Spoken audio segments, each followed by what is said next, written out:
Monsieur le Président du Pacte des Bouches-du-Rhône, Monsieur le Directeur de la Fédération nationale des pactes, Madame la représentante du préfet interministériel délégué pour l'hébergement et l'accès au logement, Madame la conseillère régionale, Mesdames et Messieurs les représentants des différents services de l'État, Mesdames et Messieurs les membres des conseils d'administration des pactes 13, Mesdames et Messieurs les élus des collectivités territoriales présentes, Mesdames et Messieurs, chacun en vos rangs et qualités.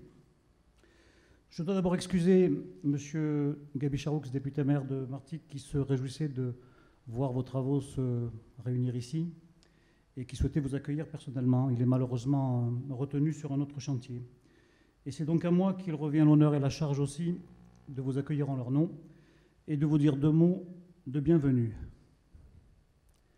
N'étant pas politique moi-même, je le ferai sans doute avec moins de brio et moins d'à-propos, ce dont je vous prie de m'excuser, mais avec tout autant de sincérité et de plaisir aussi. Je serai plus bref aussi, je crois, et ce qui peut-être que vous apprécierez.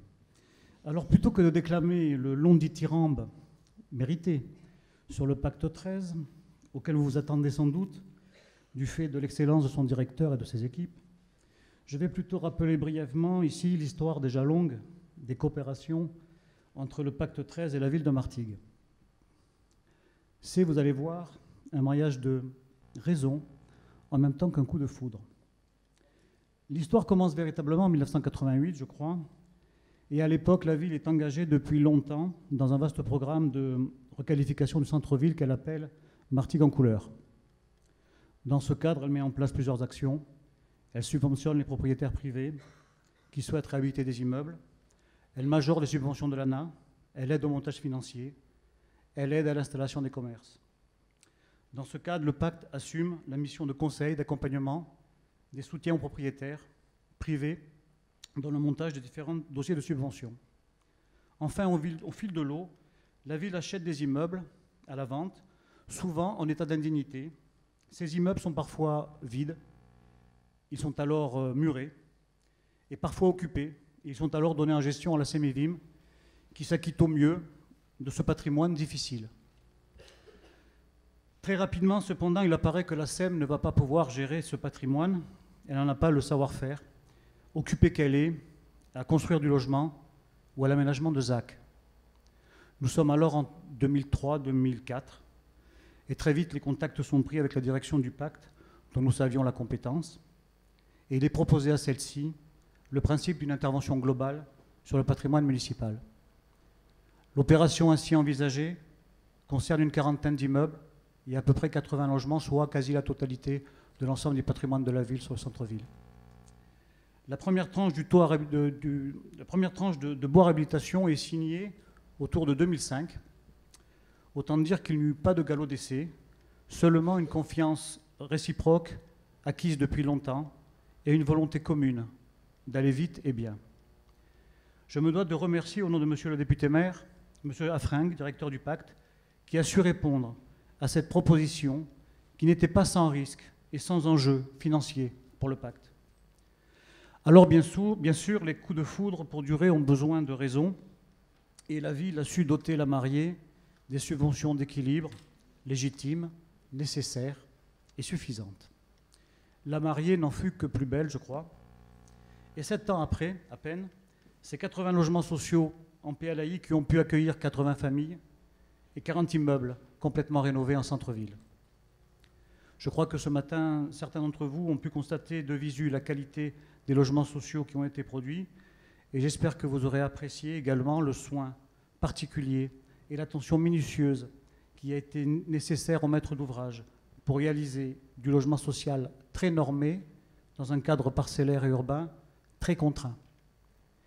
Mais il me faut souligner encore que l'apport du pacte 13 dans cette opération a dépassé très largement la seule maîtrise des montages financiers. Les équipes du pacte ont parfaitement joué leur rôle de maître d'ouvrage, ingénieux, inventif, proposant toujours, et selon les contextes, des solutions techniques innovantes, soucieuses toujours de qualité. Pour le reste, que dire de plus ? Comme dans tous les vieux couples, les choses ont pris un ton délicieusement banal. Les politiques de peuplement de ce patrimoine se font en total accord avec les services du logement de la ville. Elles satisfont pleinement les objectifs de mixité sociale que la ville recherchait.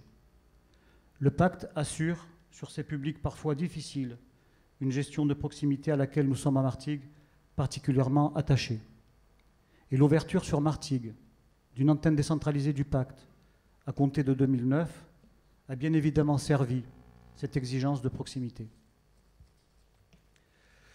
Nous nous félicitons tous les jours de ce partenariat. Non seulement il a permis de contribuer rapidement et visiblement à la politique municipale en centre-ville, mais de surcroît, elle permet la création d'un segment supplémentaire et singulier dans la nécessaire diversité des modes d'accès au logement social. Nous n'en resterons pas là, du moins je le souhaite. Déjà, le pacte participe activement à notre comité social de lutte contre l'habitat insalubre. Le dispositif est nouveau, mais il montre des signes intéressants. Nous mettons en œuvre avec l'hôpital psychiatrique une expérimentation de logement thérapeutique. À ce point de vue, il faut attendre un peu et voir avant de développer. Enfin, disposant de mesures à zèle, le pacte 13 intervient en accompagnement social sur l'ensemble du patrimoine social de la ville, en partenariat avec les autres bailleurs sociaux. Dans de nombreux cas, ce parc social en diffus a permis de relogements très compromis n'importe où ailleurs. Le patrimoine du pacte a même servi des opérations de décohabitation intéressant de populations tziganes sédentarisées. Bref, sur toutes les problématiques du logement, des plus précaires, des plus démunis et des plus spécifiques, le pacte 13 a toujours répondu présent avec humanité, mais avec professionnalisme et responsabilité, partageant les soucis de la municipalité et les devançant. La chose est assez précieuse, me semble-t-il, pour qu'on la relève. À la vérité, dans le domaine de l'habitat et de l'habitat des plus pauvres, il y a beaucoup de beaux parleurs.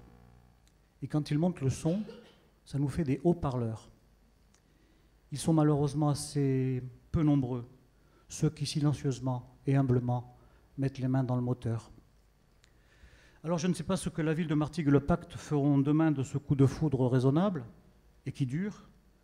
Nous avons déjà bien quelques idées, la réhabilitation par exemple de logements vacants appartenant à un bailleur social sur place, qui constitue un sujet de réflexion intéressant et qui mérite notre attention, nous verrons.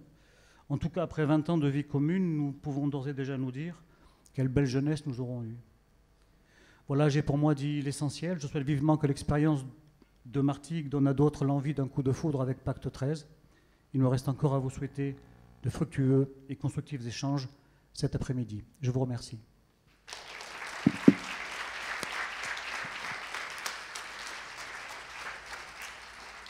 Merci Pierre pour ce mariage raisonné.